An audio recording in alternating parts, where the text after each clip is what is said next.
Climbing back upon Mount Soapbox for another rant. And if you have a rant suggestion that I have yet to do, be sure and check the rant playlist first.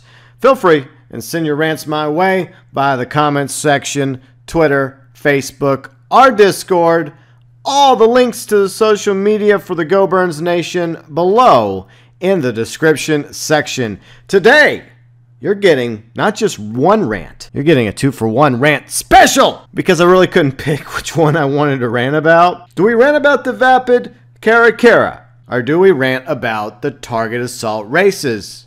Let's just do a 2-for-1 special. First off, the Vapid Caracara 6x6 off-road truck. Listed for $1.7 million at Warstock. And what's interesting is, despite the fact that this vehicle is obviously promoted along with the target assault races, it's only featured in one of the races. We'll get to target assault in a little bit. Let me back it up just a little bit. So when it comes to the Caracara, it's expensive, $1.7 million. And there's really not much customization to this truck, except for the camo liveries, but you need the Avenger or the MOC in order to get those liveries. And you can't even get all the camo liveries if you don't have a bunker and all the liveries researched. So there's another issue right there regarding the Caracara and the mod and customization options that are very limited for this off-road truck. It comes with a machine gun, but it can be switched to a minigun. Once again, you have to have the Avenger or the MOC in order to be able to purchase the minigun. However, I feel like the machine gun is probably good enough, so you don't really need to spend an extra, nearly $200,000 to switch to the minigun, depending on what you prefer, obviously. However, I would say to completely avoid the Caracara, which is why it's being ranted. Usually whenever I'm ranting about a vehicle, it's not a good thing. So this thing, despite the fact the Caracara 6x6 off-road truck, clearly weaponized with the big giant gun in the bed, has no protection at all. None for the gunner, as you can tell. I mean, you just stand there and easy for you to be taken out by a sniper or somebody with an assault rifle or a machine gun or even a shotgun if you're driving by. You could easily be murdered as the gunner of the Caracara. Now for the truck itself, it has no protection when it comes to explosives. One grenade or one sticky bomb, one rocket, one missile is all it takes to destroy the Caracara. Now, I will say this about the Caracara. It's a decent off-roader. I mean, you think it would be since it's a 6x6 truck. It can also be used, the custom version of the Caracara that you can purchase and customize and upgrade in off-road land as well as off-road stunt races. However, you can't use it in target assault races. Oh, don't worry. We're getting the target assault races very soon. But let's finish the Caracara first, okay? One rant at a time. Now, obviously, this thing, very big, very massive, which means it's a very easy target to take out. Doesn't really take a skilled person with a sticky bomb or a grenade or a RPG to destroy a Caracara. So I would shy away from getting this. If you're wanting a truck with a gun on it, I'd go with like the Technical or the Technical Aqua instead. But better yet, I would probably go with Insurgent Pickup Custom because it also has a gun on it, but it offers a bit more protection for the gunner, and it actually has some armor on it. It can take damage to a certain extent, unlike the Caracara. And to be honest, I think the Caracara would have been a lot more popular if the gun would have been optional and cheaper. If you could have bought the Caracara for, say, I don't know, $700,000 without a gun and maybe even some more customization options like for the front bumper, back bumper, etc., I think the Caracara might have actually been a decent off-road vehicle. It would have been awesome because it can climb mountains. I had a lot of fun climbing mountains with this thing.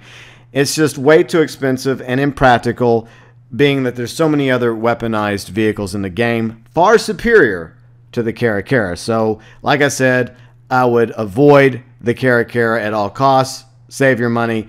Buy a Technical or a Technical Aqua or Technical Custom or, better yet, an Insurgent Pickup Custom if you want a weaponized vehicle with a gun on it.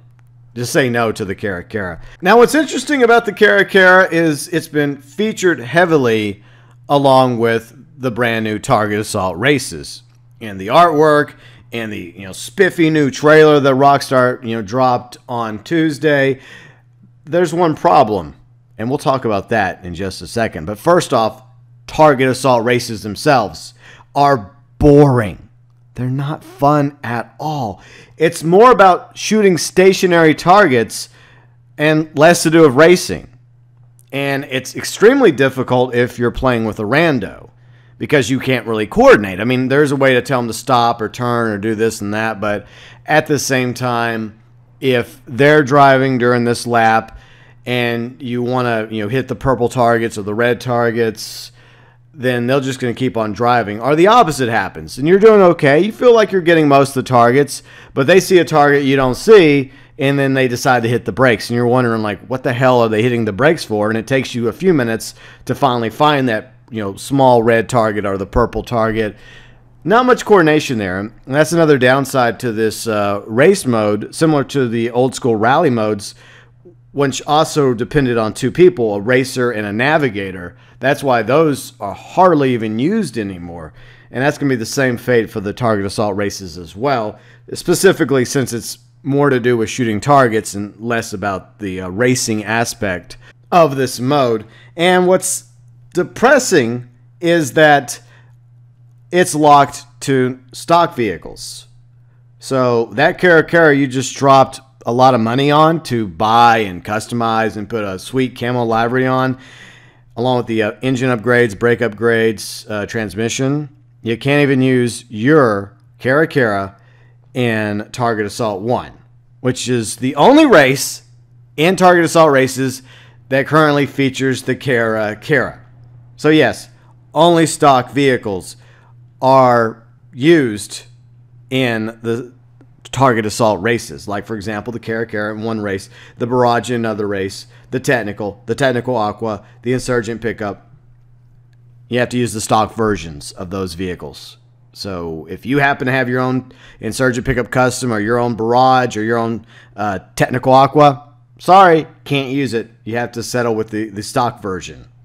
In other words, even if you were kind of sort of thinking about getting the Caracara specifically for Target Assault races, another reason to not even waste your time because of the fact that it's featured in one race, Target Assault 1, and you're only able to use the stock version of the Caracara anyways.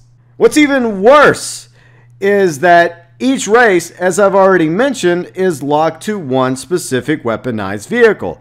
Like I said, I know I'm repeating myself like a parrot. Target Assault 1 is specifically for the Caracara. You can't switch it out with any other vehicle. The same thing goes for whenever you use the one race for the turreted limo, or the Technical, or the Barrage, or the Insurgent Pickup.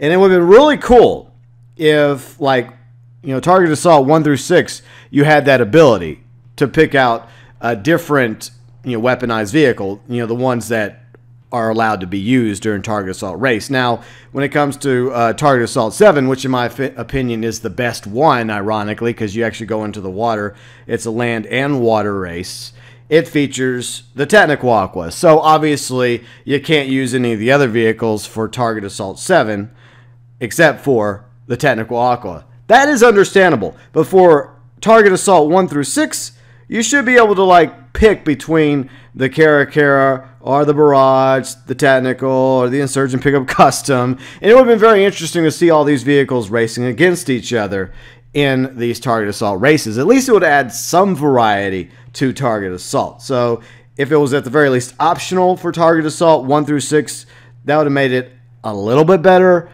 But moving on to the payouts, aren't very good. Even during this double money, double RP event, which is most likely going to hopefully end tomorrow, the payouts still are not very good when it comes to Target Assault races. Now, in conclusion, Target Assault might have been worth doing to improve hitting targets as a gunner. Say, for example, there are certain heists that involve you to be a gunner in like an Insurgent or a Technical, or even if you just want to do it in free mode and you want to get better at using the gun on a Technical or a Caracara or any of these other weaponized vehicles with a big stupid gun on it, like the turreted limo, for example. I mean, that is possibly the only really good aspect of target assault. You and a driver taking turns, a friend, a teammate, and getting better at hitting the targets, and maybe focusing predominantly on hitting the purple targets or just hitting the red targets because they're the more difficult targets to hit. The green ones are extremely big, easy to hit. The blue ones, not so bad. But, I mean, that is possibly the only good that could come from the target assault races, a form of practice and training for gunners on weaponized vehicles that want to get a little bit better at hitting targets. So yeah, that would be the only reason why I would even recommend doing the target assault races, even during a double money, double RP event week like right now. But after this event week is over, chances are target assault races are going to be abandoned by most players, just like with the rally races, just like with a long list of, boring, annoying, pointless adversary modes that nobody in Grand Theft Auto Online has played in a very long time. That is the future for target assault races.